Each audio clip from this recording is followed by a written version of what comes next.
Good morning, everyone, and welcome to this session of D Talks or Disruptive Literacy Talks. I'm your host, Mashood. As we continue on this journey of looking at different disruptive ideas on how to achieve the goals of universal foundational literacy, as given in the as committed under SDG 4 and also India's national education policy, uh, we do understand that arguably the most important stakeholders who will help achieve these goals will be the teachers. And in terms of how teacher capacity building uh, has to be kind of aligned to these goals, we have the new Nipun Bharat mission also, which talks about a very strategic and a clear cut path in front of us in terms of how to achieve these goals in a time bound manner. It does also highlight that teacher professional development will need uh, to be reviewed and will need to be constantly improved and made more relevant to both teachers as well as learners, and in order to achieve these goals. And when we talk about teacher professional development, it has to be also accessible in a form and in a language which is accessible, which is understandable and relatable to the realities of the teacher. And this is what we are going to discuss today as we talk about accessible foundational pedagogy in the realm of teacher professional development. And to speak on this today and to have a discussion with us on this, we have a very special guest. She is the co-founder of Things Education. She has been leading the teacher capacity building initiatives in this organization. She's also an alumni of the Harvard University's Graduate School of Education, and previously has also worked in leading organizations like educational initiatives and Exceed Education. So it's an absolute honor for us to have Ms. Ritu Lamba, co-founder of Things Education. Ritu, thank you so much for joining us on this session of Detox here. Thanks, Mashood, so much for inviting me here. Right. So, for all those who are joining us live, we'd like to share that Ritu will be presenting to us on this topic to start with. And we would encourage all of you to share your questions and thoughts on the chat section as well. And after the presentation, we'll take some of these questions up as well for a discussion. So, Ritu, the floor is yours. Okay, great. Thanks so much. Mashood, also, is my screen shared now? Yes, yeah, your screen is visible. Yes. Okay, great. Again, thank you so much for that introduction. Um, Good morning, everyone. I'm Ritu, and I've co-founded an organization called Things Education. I'll talk a bit about what we do in the course of the presentation, but I won't start off with that. Um, as Mashood already said, I'm basically going to be talking about accessible foundational pedagogy and what that means in terms of teacher professional development. And I know that the title is itself not too accessible. So what I'm going to be doing is going through each term in this title and talking about what exactly we are doing and why that's important for foundational literacy and numeracy. In general, foundational learning. So starting with accessible, and Mashood has already talked a little bit about what that means in terms of teacher professional development, but I'll be going into a little bit more of a detail here. So just for some background, I was a Teach for India fellow in Pune from 2011 to 13, and I've always been a reader. I've always loved reading. Literature has always been a very important part of literature. Stories, novels have been a very important part of my life. So when I entered Teach for India and I entered this classroom of 58 students, one of the things that I really wanted to do and I enjoyed doing was teaching English, and with the focus being on stories and storytelling and talking about them. Um, and while it was not very easy to do, considering that these kids didn't really have a background in English, they didn't really know how to what should be going on in their mind as they're reading. I think all of us, all fellows, try their best, but you don't really know. I mean, I don't think I knew at that point whether what I was doing was working or why it was working, if it was working. So I think I sort of stumbled my way through the through the 2 years of the fellowship. And several years later, when I did my master's in education, is when I realized that there is a lot of very, very detailed research done, specifically when we're talking about literacy and reading. There's a lot that's been done. Um, it makes teaching in the classroom extremely easy. Mm, but the problem with this research is that, one, it's written in a language that is not very easy to read, or understand. Two, it's all research papers are expensive to access. If that research is converted into books by these researchers, those books are either not available in India, or they are, even if they're available, they're very expensive. And third, everything that is written in because this research is done in Western contexts, a lot of it is not applicable to India. Of course, there is research happening in India right now as well, um, but it's scattered, and it's not something that educators are really getting access to or know about. So one thing that I realized then was that this research is extremely useful for implementing in the classroom and actually seeing why things are working. And this is how we started Things Education. Both my co-founder and I have my co-founder has a lot of background in research, having done a PhD. I have some background in research, just from my experiences at masters. And what we realized is that in all of our teaching experiences, um, the research was making a lot of sense. Implementing it in the classroom was easy because we were able to understand what was happening. Um, and that's where we then got the motivation to take all of this research and convert it into things that are going to be implemented in the classroom. And we really believe we've seen this work for us as teachers. The teachers that we've worked with, we've seen it work with them, where once they understand what is happening in the mind of a child, once they understand what is an evidence backed way of approaching a topic or a subject, uh, engagement is going up, retention is going up, motivation is going up, uh, motivation of teachers and of students. So when we talk of access, again, we want to make research that is done in education, and specifically for the context of this presentation, in foundational learning, accessible in terms of language, in terms of price, and in terms of the context of that research. So this is an example of this is a small example of how we're doing this. Phonemic awareness is maybe the second step or the third step of foundational literacy.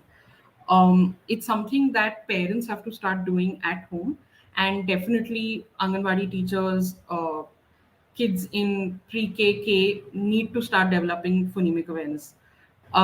It's a big term. It's never clear what we have to do with phonemic awareness. What is it? Is it the same as phonics? How is it different from phonological awareness? So these terms are being used a lot, but no one's really clear on what they actually mean. So in our courses with teachers, what we do, one is we take the research that has been done and we make them into these bite-sized, um, snippets of information that will help them at least get a clear understanding of what the concept means. So this is a pre-read that we share, and at the end of the pre-read, we always include a key question. So we don't want to give everything away. We want teachers to be able to connect it to what is happening in the classroom. And then when the course sessions actually happen, that's when we discuss all of it, and also the key question at the end, which actually helps them then convert this into uh, what is happening in their classroom. So as you can see, the language of this is very simple. uh, you don't really need to be fluent in the language to understand what the document is trying to say. And it's basically a few different research papers condensed into one small bite-sized thing that all teachers can use. So that is in terms of access. These are some of the steps we've taken to make this research accessible. Um, so Like the slide says, we want to make the cutting edge principles of pedagogy accessible to teachers through our courses. Mashood, if you want to jump in and ask me to clarify something as I'm talking, please feel free to do that. Sure. Right now it's completely fine. You can completely carry on. I'm making the notes and questions also side by side. Sure. Okay. Okay. So that was about the accessible part of it, price, language, context. Then the second part of it, which is probably the core of this webinar, is foundational. So this is a question that is being discussed a lot in India today, thanks to the NEP and Nipun Bharat. Is that why is foundational learning important? Very often we we have thought that education becomes serious or learning becomes important only when kids reach fourth or fifth standard, because that is where uh, deep subjects start, difficult subjects start. But like the NEP has said, and like Nipun Bharat has said, um, foundational literacy, one, from a policy point of view, foundational literacy and numeracy have been recognized as high priority. Without kids learning to read in till the age of 8 or 9, that is still grade 3, they're not going to be able to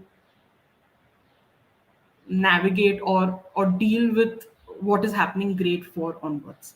So when we talk about foundational learning, one of the most important aspects of foundational learning is learning to read, because everything that you do in school, everything that you do through your adulthood, you cannot do without knowing how to read and knowing how to comprehend. So up till grade 3, kids are learning to read, and in grade 4, there is a sudden shift where textbooks suddenly become more difficult, subjects increase. So from environmental science, they suddenly go to history, geography. Till by grade 6, they've already started civics. So subjects suddenly become a lot more difficult and textbooks become difficult. So if kids have not learned to read till age 8 or grade 3, um, they are not going to be able to do the they're not going to be able to deal with the rest of schooling. And and this has all been taken from Nipun Bharat, so this is not new information, I'm sure. But basically, if kids are not learning in a developmentally appropriate way up till the age of 8 or 9, that is grade 3, they will fall behind, because a lot of learning, the bulk of learning in a person's life happens in that age group. Our brain is learning at a really, really high speed in these early years. And if we are not focusing on foundational literacy, on foundational numeracy, and other domains of cognitive development, motor development, um, social emotional development, kids will fall behind once they've passed that age.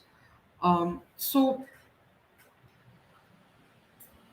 foundational learning is extremely important, mm, which may not be too intuitive, because we always assume that it's only in the later years that we learn, but that is not true.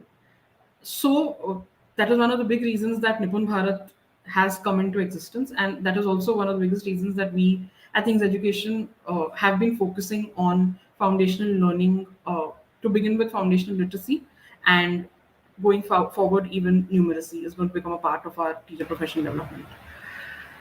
Um, so yeah, like I said, our teacher professional development programs focus on developmental domains, which are cognition, social emotional, motor, through hands on activities, through actual resources sent to parents and schools, literacy in the form of the teacher professional development courses we've been doing, but also, and like I'll show you in a bit, the kind of consulting that we do with schools to help teachers develop competency based assessments for literacy and for numeracy. And finally, is the pedagogy of it. So, in simple terms, pedagogy is an approach to teaching and learning, and there's a lot of research that has been done as to what is good foundational pedagogy, and we can also, I'm sure we're going to be talking about that in a bit as well. And it's not enough. The point is that it's not enough for teachers to just know that these are letters, these are numbers, uh, this is the progression that students have to follow. That's extremely important, but that's only one part of it. The other part of foundational learning is the pedagogy, or how do we approach teaching little kids. Again, the NEP and Nipun Bharat have talked about this a lot already, so I'm going to be quoting from there a lot. But basically, one of the most important reasons why focus not just on the progression and on books and the material, that's important, but focus on pedagogy is also important because, like I said earlier, early childhood is extremely critical. So if we are not using the right approaches to teaching kids at this age and not really understanding what is going on in their mind, uh, it may not be the most effective. And so in our courses we also focus on how do you approach teaching these kids. um, Again, NEP has talked about inquiry based learning, multidisciplinary learning, and touched upon principles of early learning in their documents. um, so we do these things. We have separate courses on inquiry based learning, we have a separate course on multidisciplinary learning. But when we're working with teachers on foundational learning, on in our during our courses on foundational learning, we're also trying to help them understand how do you take these concepts of phonics and do it in an inquiry based way, or how do you take grammar and do it in an inquiry based way. At the early level, multidisciplinary learning is inevitable. Subjects are not divided into English, maths. They shouldn't be divided into those subjects in the early years.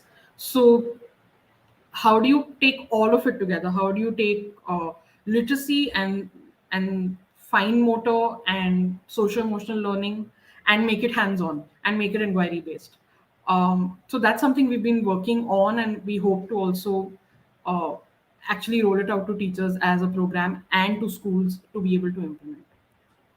And of course, Nipun Bharat has specifically said that the teachers have to become pedagogy leaders. And so it's very important for all educators to be clear on the difference between pedagogy and content. We may know the content extremely well. Uh, what we need to now understand is the approach to foundational learning. So there's a lot of policy backing for all of these things, and that's what we're trying to do through our teacher professional development programs. Uh, so I know I'm almost out of time, so I'm going to quickly go through what we do in our teacher professional development in 1 minute, and then I'll hand it back to you, Nishu. Like I've already said, one of the key aspects of our teacher professional development is making research accessible, and I've spoken about it, so I won't talk about it again.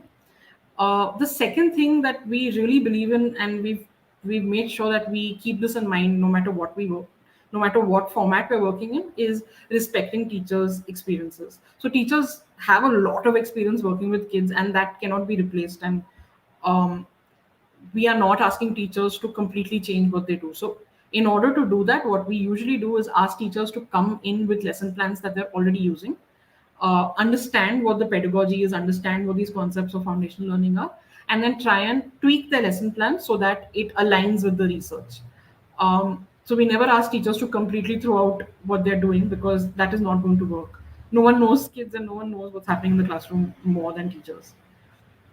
The third thing that we always do is we make our teacher professional development programs an active learning format. So they're very high on discussions. They're very high on actually doing assignments, updating your lesson plans, creating things that you're going to use in the classroom, and then getting feedback on them. And finally, our aim is not just to work with teachers individually, but for all of these aims of NEP and Nipun Bharat to be met, uh, a cultural shift in schools is very important. So, right from the decision makers to kids, everyone needs to understand how Our pedagogy is going to change, how approaches are changing, how every day will look different.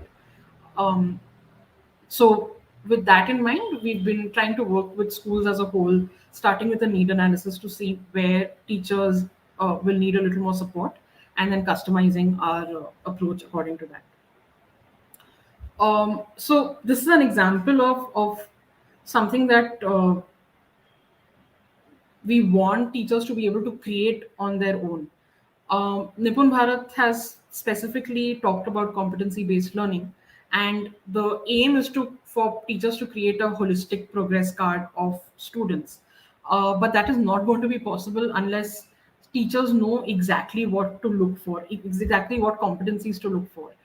This is an example from foundational literacy where uh, just phonemic awareness, the document that I shared a bit back, just within phonemic awareness, there are a lot of steps that kids have to follow. If teachers know exactly what those competencies are, they can create these very quick rubrics and uh, test students, work with students, make sure that they're doing the right kinds of activities.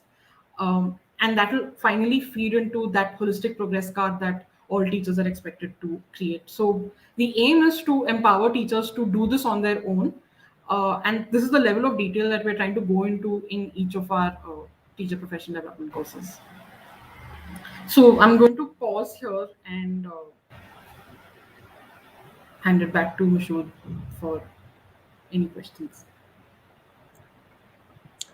Uh, Thank you, Ritu, for that really thought-provoking presentation. And I think you've really helped understand in terms of how when we are talking about this larger mission and these big policies which clearly look very good on paper, but when it comes to implementation on the ground, it is essentially the teacher who is going to be the most important stakeholder, and that's why all these policies, all these mission documents will their success completely depends on how well the teachers are able to appreciate that and also kind of integrate that in their teaching learning. So thank you so much for sharing these wonderful ideas.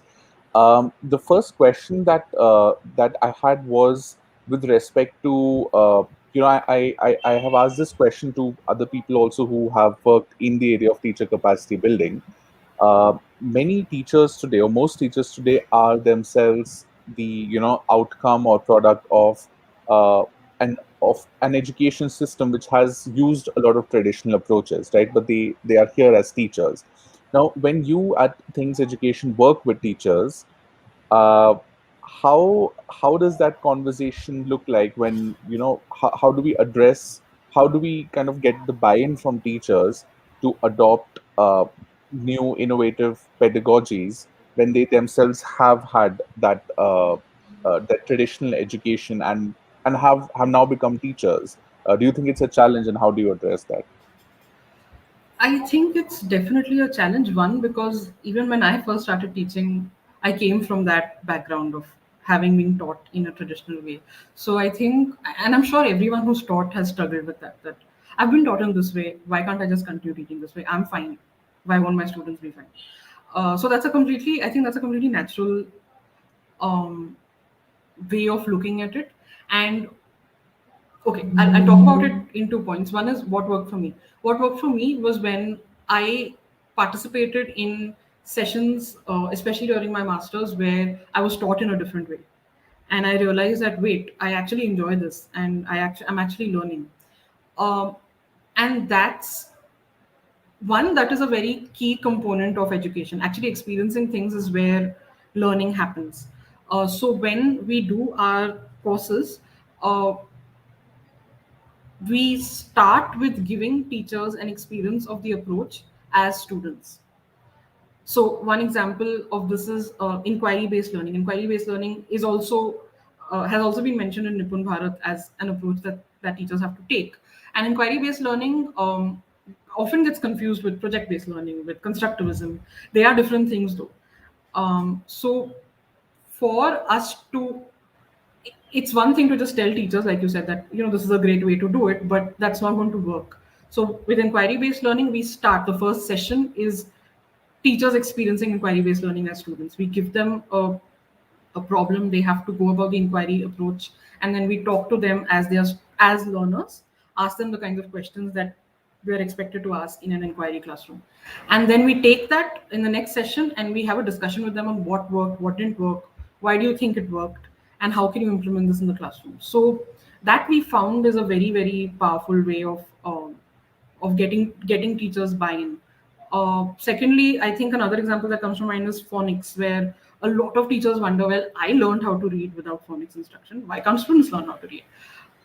So we take them through an exercise where we give them an unknown script and ask them to decode it within a few seconds without writing. And before that, we've already talked to them about how the mind learns to read and what is happening in a student's mind. So we then have a discussion with them around what happened, how did you feel, how do you think your students are feeling when they're looking at the script, especially if they're not coming from, if you're an English teacher and they're not coming from an English background, how do you think your students are feeling? So that first exercise really build, like we start off on that note, and that sort of builds a lot of buy-in with the teachers. Okay, that's a very interesting way of introducing teachers to an unknown script and getting them to fill the shoes of what some of the students might be feeling. Um, you also mentioned in terms of teacher capacity building at Things Education, there is a lot of focus on active learning. So, would you like to share a bit more about how your teacher capacity building programs are structured? What are their durations? And like is what happens after that initial what you talked about feedback, right? So how does that whole feedback process look like, both for you as an organization as well as for the teachers? Right. Okay. So we have a few different formats. I'll start with one and then I'll talk about the next one. The first format we have is where the courses are available on our website for registration. Teachers sign up, and it's usually our courses happen on weekends. So it's an 8 hour, our courses are 8 hours long.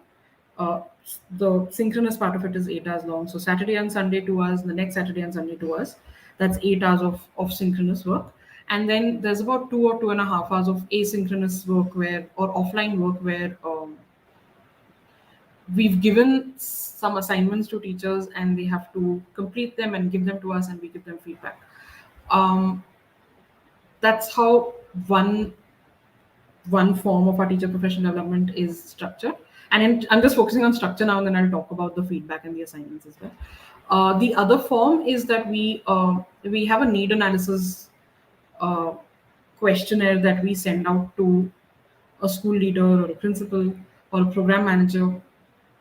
Teachers fill in that document. The objective of the need analysis is to, we don't directly ask teachers what do you think you need, because that's never going to work. So if it is a foundational literacy course and we're trying to understand how much they already understand about foundational literacy, there are questions that are just there, that are concept focused and pedagogy focused, and depending on the answers we get an understanding of where the teachers are and what their needs are. And some questions also geared towards their motivation level and their confidence level.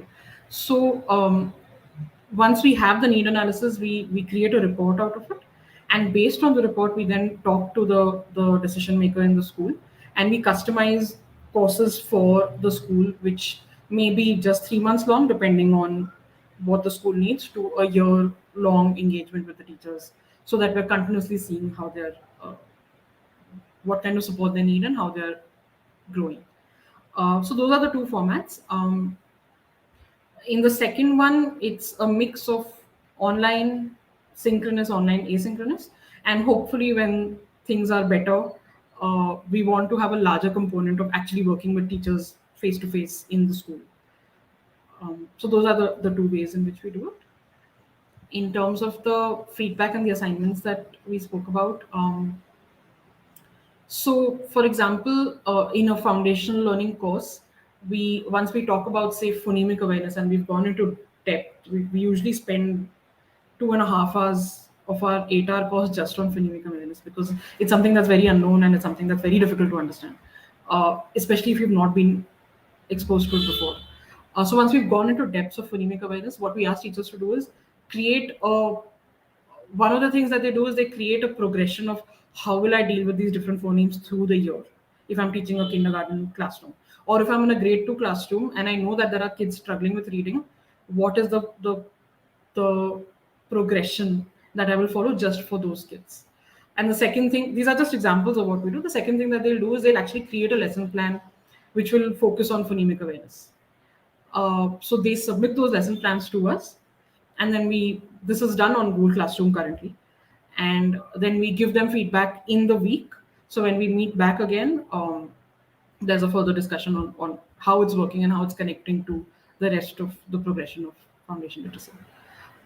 Yeah, I Right. hope that sort of answers the Thanks. question. Yeah, thanks, Ritu, for answering that question. And you did mention that it is, like we see a lot of shift towards adoption of synchronous, asynchronous, synchronous learning, and especially with online teacher capacity building, seeing a lot of traction with the governments as well, with all these Nishtha programs, etc. What learnings would you say, or what advantages as well as learnings would you say have been from the teacher capacity building programs which are happening in the online mode as well, in your experience? Learnings for us in terms of how online is working. Yes. What are some things that you feel have worked well with online teacher capacity building, and what are some things that still need to be figured out and need to be improved when we talk about online teacher capacity building? Um, it's okay. I think one thing that's really worked about this is that teachers that you wouldn't have been able to reach out to earlier, or programs that teachers wouldn't have been able to access earlier, have now suddenly become accessible because it's just a matter of joining a Google Meet classroom or a Zoom classroom. So definitely access has increased for teachers who already have laptops or phones. Of course, there's a vast majority who don't have that. Um, so I think getting access to courses that deal with inquiry, motivation, concepts that have been always in silos in an offline world have now become accessible. That is something that is working at a large level.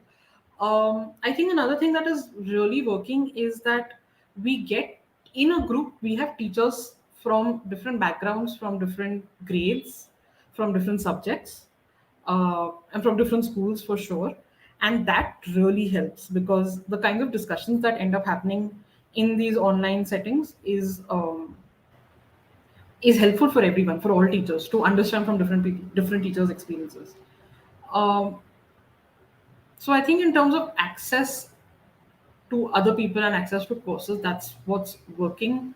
Uh, Having everything online, doing assignments online is convenient for a lot of people, but I don't think this is the so even from feedback that we've received from teachers, they definitely prefer face-to-face uh, programs. Either synchronous or actual physical face-to-face programs that teachers want. Um, it's just I think it's a matter of, and this is something that all teachers may have already experienced. You don't get enough feedback from other people in terms of body language, in terms of what they're understanding. You're not getting that feedback in an online environment. So teachers are feeling that with their students. Teachers are feeling that in courses. So it's it's a good filler when online classes are great in this situation. Online classes are great when you have to catch up and do things that don't really need you to interact. But wherever there is interaction needed, and interaction is needed a lot, it has to be offline. Mm. It has to be face to face with teachers. Right. Thank you, Ritu, for sharing your thoughts on this. You also, in your presentation, covered in significant detail about foundational pedagogy, and also it's important to make it accessible for teachers in India, right? And you did mention that one important work of your team is to kind of bring the research which has been done in by leaders, by researchers across the world, and make them available in a more accessible language, accessible form to the teachers. Would you like to share a bit more about how does that process look like when it comes to researching about the research, and then kind of make translating that in a language which teachers are here in India are able to kind of access it more. If you like to share in more a bit more detail. Okay. It's so one advantage I think that we have is that because we come from a research background, we also know where who the researchers are who are working on these different topics. So, in terms of foundation literacy, there are these, or just literacy, there are these 4 or 5 researchers, mainly based in the US and in Europe, who have done fantastic work. So, one, I think the first thing is just identifying researchers who are doing fantastic work. Um, then it's so research papers. I think, of course, I mean, I think this is such a straightforward process in my head that I'm not being able to simplify it. There's a lot of effort and a lot of time that goes into actually reading the research, because every research paper sort of deals with one tiny aspect of um, a concept. There'll be maybe 10 research papers on phonemic awareness, and that is sort of condensed down into that one page that uh, I had shared. So that is where I think the bulk of the work is taking that, reading that research, thinking about the experiences that we have had in the classroom, because our team has also taught in classrooms extensively. So just thinking about what did it feel like in the classroom, and is this applicable? How do I convert it? Um, an important part of it is, I think, the research is abstract and the examples are not based in India. So then either talking to teachers or reading examples of what is happening in classrooms in India, and thinking, converting this research into examples that can be, that teachers can actually understand that this is what was happening in the classroom, this is a topic I taught, this is why it didn't work, and this is what I should do. um, so it's a continuous process. It's not something that we've done and we've stopped, because there isn't, I have a stack of about 9 books on my table just on how the mind learns to read. That's just one part of our course. um, so it is a continuous process. um, yeah, I'm sorry, I don't know if Right. I answered your question too well. Right.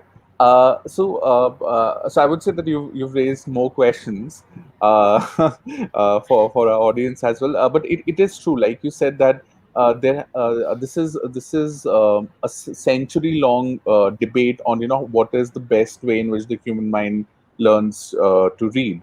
And you have these whole discussion on the reading boards about phonics versus whole reading and approach and all. And I think there is when it comes to like kind of how our mind learns to read and all. I mean, there's so much research, and often it is conflicting and contradicting each other as well. So that definitely is a challenge. But when we talk about like Indian languages, for example, like you did mention about phonemic awareness, phonics, etc.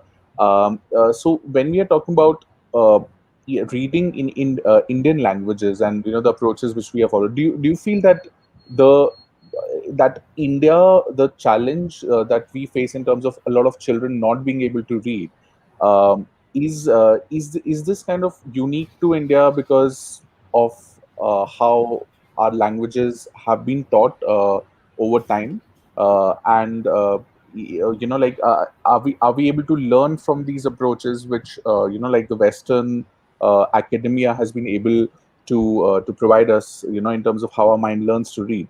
Do you think that when it comes to making it applicable to Indian languages, there are certain is it like directly applicable, or do you feel that there are still some challenges which need to be addressed, like organizations such as yours? um, I think there are significant challenges, and it's not research that can be directly applied. There are two reasons for this. One, all of the research. So I'm talking about research that is done in Western countries, but there is also fantastic research being done in India, especially with like Azim Premji and Room to Read. And Language and Learning Foundation. Uh, so all the research that is done in Western countries, whenever they talk about multilingual education, so kid learning two languages, English and Spanish mostly, um, the focus is on how do we respect the child's home language, which we have to do in India. In that case, it's Spanish, and then using Spanish as a base, teaching them English, because English is now becoming more and more important, especially in the adult world. So converting from Spanish to English is actually far more straightforward because the script is the same. They're using A, B, C, D, the English letters of the alphabet. The problem becomes a lot more complicated in India, and that's not something that the US or Europe will ever research on. The problem becomes complicated in India is because scripts are different all over the country. If we just take an example of Hindi, uh, the rules of Hindi and the script of Hindi are completely different from the rules and script of English. Spelling patterns are completely different. So it's a lot more challenging in India when we talk about multilingual education in the foundational years, because while you are respecting the child's local language or mother tongue, you can't directly transfer those skills into English because the skills needed for the two languages are so different. Um, so yeah, definitely a lot more challenging, but uh, I think in pockets there's a lot of great work happening. Like I said again, with Room to Read, with Language and Learning, that they're already focusing on how do we convert this into take that research and convert it so that it's applicable in India. And that is something that we are beginning to work on as well right now, because without taking into consideration bilingual or multilingual education, I don't think foundational learning is something that, I mean, multilingual education is a very key part of foundational learning in India. Right. Yes. And like you mentioned, it is truly challenging when it comes to multilingual education here. And you also shared some insights. You've written a bit about how reading recovery can be initiated among learners, and we see that there is, because of the pandemic, like a major kind of loss in the gains that were made before the years, especially in terms of reading and literacy skills.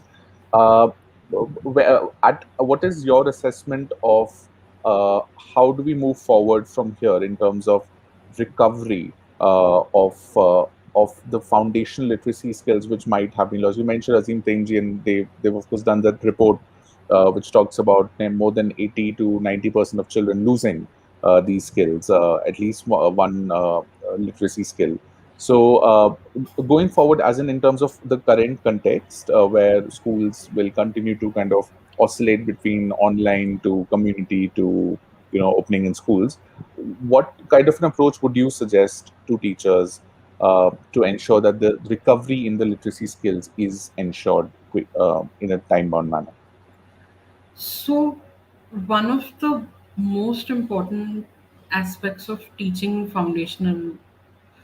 kids at the foundational level is that it cannot be an isolated activity.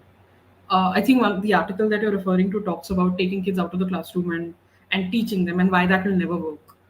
Um, that's an article that I had written about why a lot of reading programs are not being able to meet their targets is because you're taking kids out of the classroom and trying to talk to them individually, and that's not something that is in line with what research says work when you're talking about especially literacy, but all aspects of foundational learning. Um, so I think tech definitely plays a huge role in this, in terms of resources that are available to teachers, the kinds of, so if you're trying to move between kids who are already great at phonics or already reading versus a kid who's struggling with basic phonics, tech is going to help a lot there in just tracking these students and in getting resources that you can use with them. um, I I am doubtful about the use of tech that, I mean, if kids are going to be able to catch up on literacy skills just using an app, because that's just not how the mind is going to learn to read. So going forward, um, I think one of the biggest things that we have to do is keep kids together in a classroom, and while being aware that there are kids at different levels learning to read, learning numeracy at different levels, it's important to keep them together and then individually maybe go up to them and help them. um, but I don't think personalized or individual, not personalized, but individual attention is not really going to crack the problem. Right. Yeah, I think And that's a broad answer, but yeah. right. And in conclusion, would you like to share any thoughts on how do teachers prepare for this situation in terms of like the programs which you are doing with teachers? How what are the conversations like? What do you think should be the approach in terms of teachers preparing for the coming time? And now we know that this challenge might is there indefinitely. How do teachers prepare for this with respect to ensuring that we don't lose out a lot of children because of lack of literacy skills? I think one of so this has worked for me, and I know it's worked for some of the teachers that we work with, is just one is giving teachers access to just the right resources.